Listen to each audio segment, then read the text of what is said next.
اللاعب اللي غير روكت ليج للأبد، الأسطورة وواحد من أفضل اللاعبين في تاريخ اللعبة، ومين غيره؟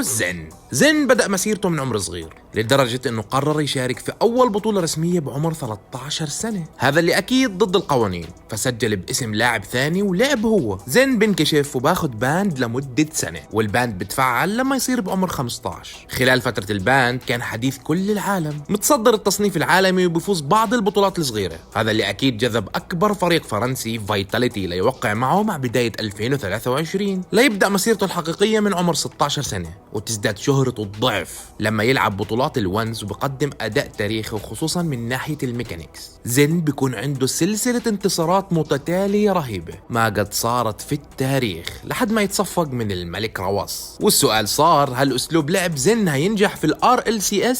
ليكون الرد من الملعب. زين بقود فيتاليتي للفوز في 3 ريجونالز أوروبا متتالية، ومن بعدها بحقق لقب الميجور، والأكيد إنه ما اكتفى، ليزيد عليها لقب بطولة العالم ولسه في الموسم الأول من مسيرته. من بعدها النتائج كانت حلوة بس بدون تحقيق بطولات، أبرزها مركز ثالث رابع، بس الأكيد إنه زين ما زال بينافس على أعلى مستوى، وكثير بصنفوه من الأفضل في اللعبة، والأهم إنه يعتبر